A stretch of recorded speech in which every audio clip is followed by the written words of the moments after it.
በስመ አብ ወወልድ ወመንፈስ ቅዱስ አሃዱ አምላክ አሜን። ኦጎይታ ነመስግነካን ንኽብረካን አሎና ኦጎይታ አሚንና ንግዛእካ አሎና ንቅዱስ ስምካ እውን ንግዛእ አሎና ናይ ኩሉ ብርኪ ሰግደልካ ናይ ኩሉ ልሳን ዝግዛእልካ አምላኽ ንሰግደልካ አሎና ናይ አማልኽቲ አምላኽ ንስኻ ኢኻ ናይ ጎይትት ጎይታ ናይ ነገስታት ንጉስ ንስኻ ኢኻ ናይ ኩሉ ስጋን ናይ ኩሉ ነፍስን አምላኽ ንስኻ ኢኻ ስለ ቃላቱ ስም እግዚአብሔር አምላክና ዝኸበረን ዝተመስገነን ይኹን። እግዚአብሔር አምላክ በደልናን ኃጢአትናን ከይተመልከተ በድጋሚ በቃላቱ ክንጻናና በቃላቱ ክንፈወስ በቃላቱ ክንሃድእ ስለዝፈተወን ስለዝፈቀደን ክብረን ምስጋናን አምልኾን ውዳሴን ስግደትን ንዕኡ ንበይኒ ይግባእ። ንሱ ኣብ ተፀዋዓሉ ካብኡ ዘይትፍለ ቅድስተ ቅዱሳን ንጽሕተ ንጹሃን አቁራሪተ መዓት ናይ ሓዲስ ኪዳን ኩርቤል ዝኾነት አዲና ቅድስት ድንግል ማርያም ነቲ አማናዊ ዝኾነ መግቢ ህይወት ነቲ አማናዊ ዝኾነ መስተ ህይወት ስለዝሃበትናን ዝወለደትልናን ወዳ ጎይታናን መድሓኒናን ኢየሱስ ክርስቶስ ብዘኽበራን ብዘፍቀራን መጠን ክብሪ ምስጋና ንዓይኹና። ኩሎም መላእክት ነቢያት ሐዋርያት ጻድቃን ሰማዕታት እግዚአብሔር አምላክ ብዝሃቦም ክብሪ ማዕርግን ይኽበሩን ይመስገኑን። ዝኸበርኩም ህዝበ ክርስቲያን ከመይ ቀኒኹም ከመይ ኣለኹም? አሜን። ስም ትሉሉን ሕያውን ዝኾነ እግዚአብሔር አምላክና በአና ብድኹማት ባሮቱ ይኽበር ይመስገን። እግዚአብሔር አምላክ በደልናን ኃጢአትናን ከይተመልከተ በድጋሚ በትጽሪ ዝኾነ ቃላቱ ክንጻናና በትጽሪ ዝኾነ ቃላቱ ክንፍወስን ክንሃድእን ስለዝፈቀደን ስለዝፈተወን በድጋሚ ክብርን ምስጋናን ንዕኡ ይኹኖ። ናይ ሎሚ መዘራረቢ አርእስትና እዛ ዓለም እዚኣ ገዛና ኣይኮነትን፣ እዛ ዓለም እዚኣ ናይ ዘለዓለም መንበሪና ኣይኮነትን። ከምቲ ነቢይ እግዚአብሔር አምላክ ቅዱስ ሙሴ ነቢይ ሙሴ ከነዓን ክትሪኣ እምበር ኣይክትኣትዋን ኢኻ ኣብ ዝተባሃለሉ ጊዜ ናይ ዘለዓለም ቤተይ እግዚአብሔር እዩ፣ ናይ ዘለዓለም መንበሪየይ እግዚአብሔር እዩ፣ ስም እግዚአብሔር አምላክ ይኽበር ይመስገን ዝበለ ናይ ዘለዓለም መንበሪና እዛ ዓለም እዚኣ ኣይኮነትን፣ እዛ ረግፃ ምድሪ እውን ኣይኮነትን። ናይ ዘለዓለም መንበሪና እግዚአብሔር አምላኽ ወገናተይ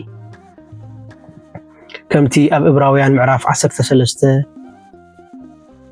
ኣብ ፍቕዲ 13 ክሳብ 14 ተጻሒፉ ዘሎ ነታ እትመጽእ እንደሊ ኣሎና እምበር ኣብዚ እትነብር ከተማ የብልናን እሞ ሕጂ ጸርፉ ተሰኪምና ናብ ወጻኢ ሰፈር ናብኡ ንውፃእ ዝብል ኃይለ ቃል ኣሎ። እወ ንሕና ንጽበ ዘለና ነታ ሰማያዊት ኢየሩሳሌም ዝኾነት ከተማ ናይ እግዚአብሔር አምላክ ከተማ ሰማያዊት ኢየሩሳሌም ደኣ እምበር ኣብዛ ምድሪ እዚኣ ይኮነን ወገናተይ። ስለዚ መናባብሮና ህይወትና ክንፈልጥ ይግባአና። ካበይ መጺና ናበይ ንኸይድ ኣለና ክነስተብህል ይግባአና። እዛ ዓለም እዚኣ ብብዙሕ ምንቅስቃሳት ዝመልአት እያ።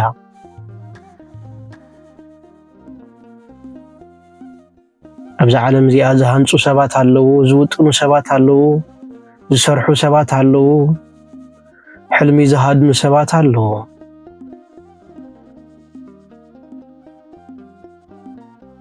ሎሚ ግን ቃል አምላኽ መብዛሕቴና ዝረስዓናዮ ነገር ሓቂ የዘኻኽረና። እዛ ዓለም እዚኣ ናይ ዘለዓለም ቤትና ኣይኮነትን። ንዘለዓለም ኣብዚ ኮናን ዘለና ንሕና ተጓዓዝቲ ኢና፣ ንሕና ፈለስቲ ኢና። እዛ ንነብረላ ዘለና ዓለም እንሆ بميزان انمزن الله تمزينا ناب سماوي إيرساليم نحلف الله ناي ميزان ناي فرد بوتايا وقناتي أبوكم السلو ቅዱሳን أمدر خوينهم بيتهم أب سماياتي هانسو خمس تبهالم إذا مدر إزياء أبزا مدر إزياء عندها تملالسنا سماياوي بيتنا أب سماينا هانس الله مدرخ يا وقناتي إذا مدر إزياء سرقيا متحلال فيتيا مقديا اسكمن الله أب سرقيا بيتو زسرح اسكمن الله أبينتو أم سجاجري بيتو زسرح سلذي إذا عالم زي قالك عن بينتو ويد ما نترجع اتمسها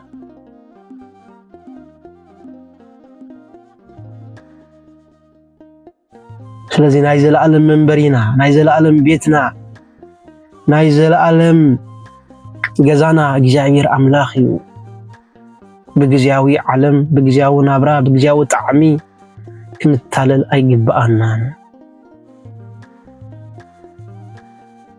مسنا يزقنا بوزحات زاهيوة زياء كل خمس خونة غيروم ينبرلو زاهيوة زياء مودعتهم كمز خونة غيروم ينبرلو انت خونة قنان حنا بزا مدر زياء فلسطينا قدسات مصحفتي أبز عالم زيا قوانوت مخانا فلسط مخانا يمورنا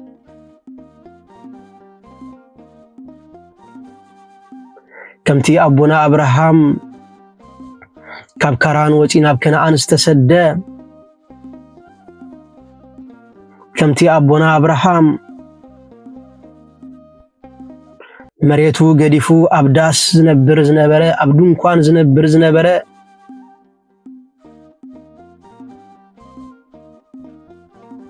إحنا هونكم كم أبونا أبراهام تتصبيتنا تا سماوية إيرساليم تتصبيتنا تا سماوية إيرساليم وقنات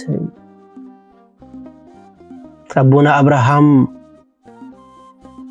نبزع عمتات زأكل أبدون كان ينبر نيرو نمنتاي نزبل حتو أبونا أبراهام قياشن مساعتنيان مخانيفة سلزنبرة أنا أبزا عالم زياء مساعتنيان قياشاني أنا أبزا مريت زياء حمخشتن حمدني بمبال بتحتنا أبزا عالم زياء أبزا هيوت زياء ينبر نبرة سلزوا قناتي أنا نسخاتكم وانا أبزا هيوت زياء بتحتنا خل نبري قبا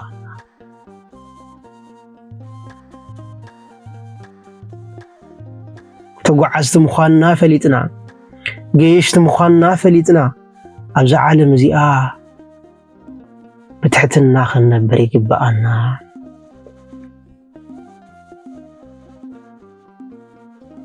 أبونا أبراهام من تايدا بيت زيت هانس من تايدا أبدون كان تنبرا لخاتبها هيلو أبزحت تلو زنبر إوان من تايم ونزين زيت قمع عمتات نزل حموش ميت شميت عمت من تايم وبيت كهان تقولي بمبال يملس نبره وقناتي أبونا أبراهام من كوان حموش ميت عمت نشد ميت عمت وحد عمت كابلو نحنا خدأ وقناتي نسمانيا سوسا سبعة زخون عامتنا دا معرخ دي أزيو وحد زي كوننا معرخ دي أزيو إمنتني زي كوننا وقناتي سلازي إذا بيت زيئة إذا عالم زيئة كم نايزل عالم من برينا جيرنا يقصر عين الزناقع عين التالل إذا عالم زيئة قزاويت من برينا زعلم زياء جزاويت مصنحتنا يا وقناتي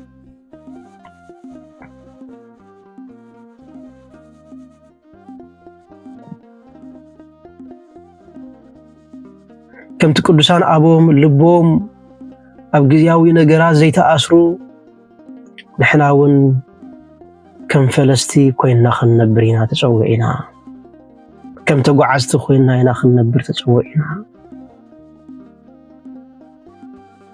معلبين هذا ما منقشت أملاخي وقناتي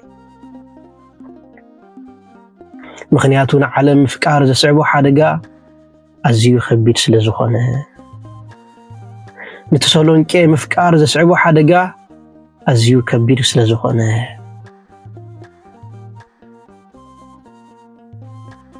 كم ديماس كاب صباقة ناي كريستوس كم ديماس كاب صباقة ناي ونجيل صباقة تسالونيكي زحمقو زسعرو زشنفو نحنا ون صباقة ناي زعلم زيا كيشنفنا كنطنقق يغبانا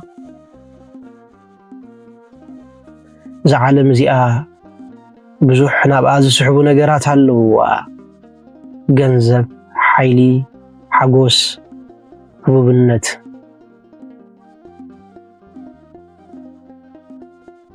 እዞም ነገራት እዚኣቶም ብባህሪኦም ክፉኣት ኮይኖም ኣይኮኑን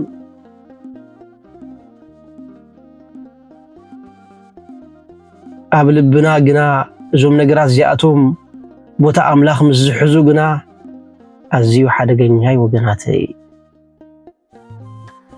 ልብና ንዙፋን ልብና ናይ ኣምላኽ ዙፋን ጌርና ከነቕምጦ ይግባአና ሎሚ ልቦም ዙፋን ንገንዘብ ዝገበሩ ብዙሓት እዮም ሎሚ ነቲ ዘለዎም ሓይሎም ዙፋን ዝገበሩ ብዙሓት እዮም ሎሚ ነቲ ዘለዎም ግዝያዊ ደስታ ኣብ ልቦም ዙፋን ጌሮም ዝነብሩ ብዙሓት እዮም ሎሚ ነቲ ዘለዎም ህቡብነት ዙፋን ጌሮም ዝጓዓዙ ብዙሓት እዮም እዚ ድማ ብግዝያዊ ናብራ ብግዝያዊ ሓጎስ ብግዝያዊ ደስታን ባህታን ናይ እግዚአብሔር ኣምላክ ቦታ ምቕያር ወገናተይ ስለዚህ እዞም ነገራት እዚኣቶም ብባህሪኦም ክፉኣት ኮይኖም እንኳ ዘይኮኑ ግን ናይ እግዚአብሔር ኣምላክ ቦታ ክሕዙ እንከለዉ ኣዝዮም ሓደገኛታት ይኾኑ ምኽንያቱ ኣብዚ ዓለም ዘሎ ኩሉ ክሓልፍ ወገናተይ ኣብዚ ነባር ዝኾነ ነገር የለን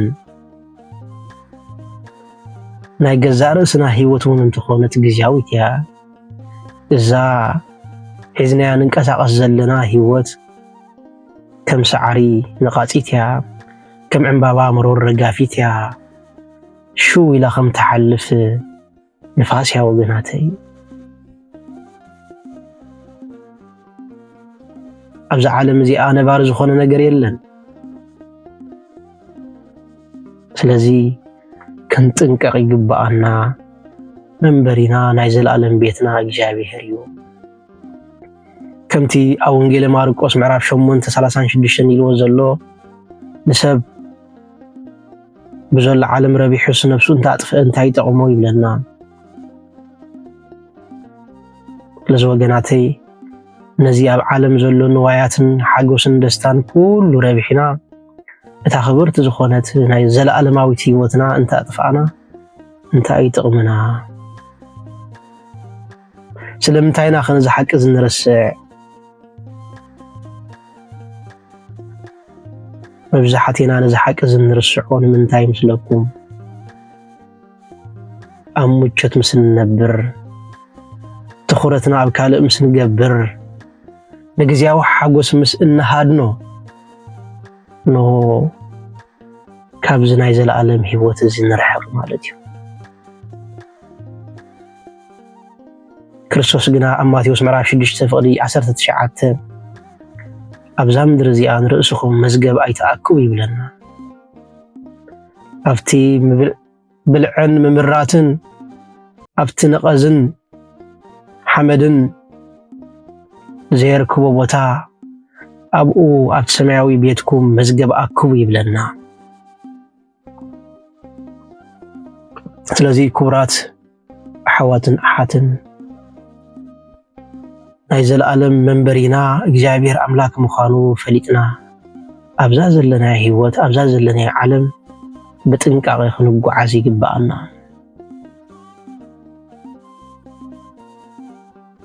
ኣብ ግዜ ቅዳሴ ቅድስት ቤተ ክርስቲያና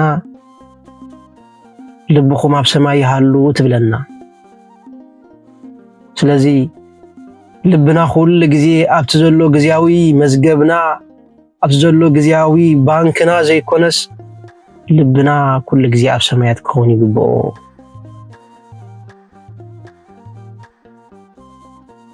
መዝገቡ ኣብ ዘለዎ ልቡ ኣብኡ ኣሎ ይብል ወንጌል ሃብትና መዝገብና መንግስቲ ኣምላክ ክኸውን ይግብኦ።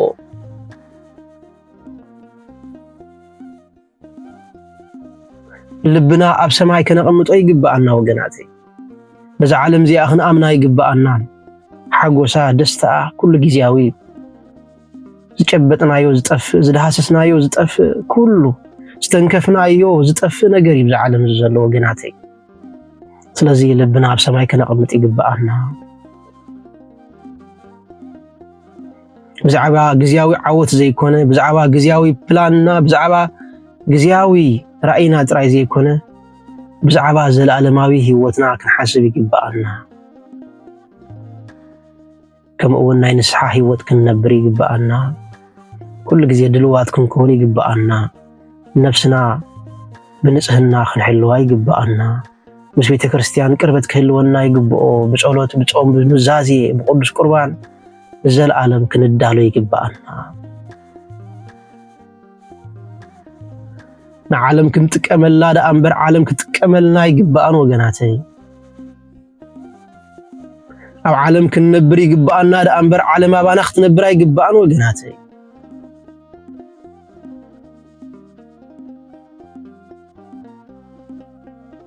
እቲ ሓቀኛ ቤትና ኣብዚ ኣይኮነን። እቲ ሓቀኛ ቤትና ምስ ኣምላኽ እዩ ዘሎ ወገናተይ።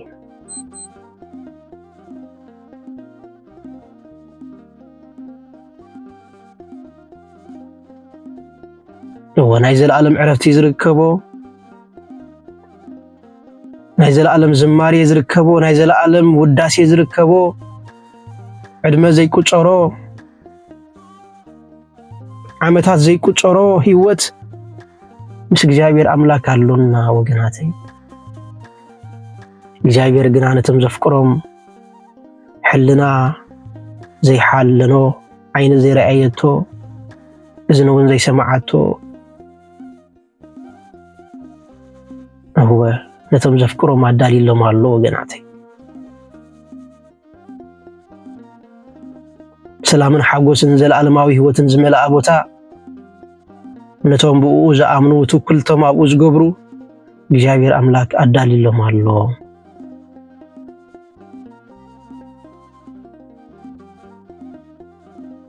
እዚኦም ድማ ቅዱሳን ሐዋርያን ኣበው ቅዱሳን ሰማዕታት ጻድቃናት ኩሎም መከራ ከይፈርሑ ንሆነት ሰማያዊ ቤቶም በሃንቆታ ዝጽበዩ ዝነበሩ ከምቲ ሐዋርያ ቅዱስ ጳውሎስ ዝበሎ ንዓይ ሞተይ ረብሓይ እዩ።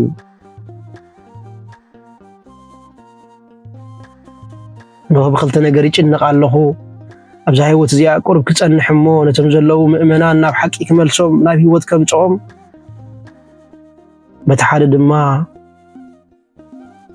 ናብ ህይወት ናብ ክርስቶስ ክኸይድ ይናፍቕ ኣለኹ። ካብ ክልቲኡ ንዓይ ዝሕሸኒ ግን ኢሉ ኣብ ሕቑፍ ክርስቶስ ምንባር እዩ ናብኡ ንክኸይድ ይናፍቕ ኣለኹ ይብል ነበረ ሐዋርያ ቅዱስ ጳውሎስ። ስለዚ ወገናተይ ናብ ሕቑፍ እግዚአብሔር ኣምላክ ክንከይድ ክንናፍቕ ይግብኣና። ምክንያቱ እዚ ዓለም እዚ ግዝያዊ ቅድሜና ዝነበሩ ኣብዚ ዓለም እዚ ኣይረብሑን ድሕሪና ዝመፁ እውን ኣይረብሑን እዮም። ንሕና እውን ኣይክንረብሕን ኢና። እዚ ዘይከሓድ ሓቂ ወገናተይ። ስለዚ ናይ ዘለዓለም ቤትና እግዚአብሔር ኣምላክ ምዃኑ ፈሊጥና ክሳብ መወዳእታ ኣብ ቃሉ ኣብ ቤቱ ኣብ ወንጌሉ ክንጸንዕ ይግብኣና። ስለዚ ክቡራት ኣሕዋትን ኣሓትን በዛ ግዝያዊት ዓለም እዚኣ ኣይንታለል።